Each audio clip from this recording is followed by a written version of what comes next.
sëriñ bi nee na haqiqatullahi bi kullul abasi qad manaan minu sariatu nabi yow mi may laaj foofu moom man di doon sariat tere na ko bu ko def. mas na ma ànd ak Cheikh Saliou Mbacké radiyallahu anhu ñu dem ngaabu di gane ji sëriñ Cheikh Lo yàlla na ko yàlla yërëm ci jégal ko. noo ngi ànd ak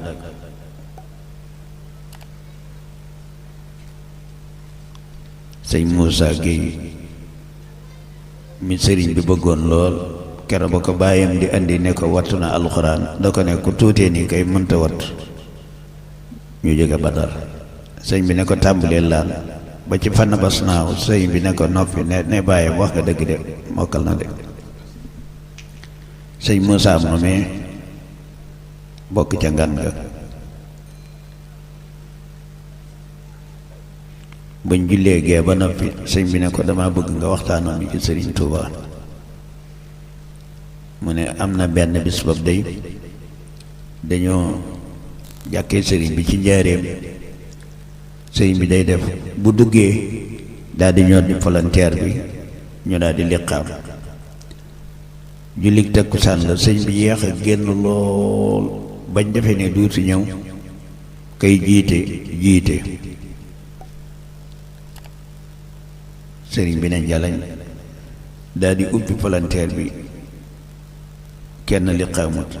mu taxaw ab diir daal ne xanaa da ngeen a julli ñu ne waaw mu ne liqaam leen nañu liqaamaat te yéen ñëpp ngeen baamuwaat ñu daal di liqaamaat sëñ bi kàbbar ba mu sëlmalee mu ne leen da ngeen a xamul ne boo liqaamee sa borom da lay déglu malaaykatul muqarraboon yépp di la déglu boo nee allahu akbar kabbar bu sa xel ne yar ci lu dul yàlla sa borom ak malaayka yépp maase naa la fen nga ba kere ba ngay sëlmal. sëñ Saaliw yuux daanu cag ca woon ne xanaa baat boobu la ñuy saxoo de ci suñu julli yi moom sëñ bi ci boppam di jooy ca kaw ñëpp maase di jooy. sëñ Tuubaa ngoogee nanu dundalaat xol yi te génne ci ay caaxaan koo seen ma ngay defe ne tege ne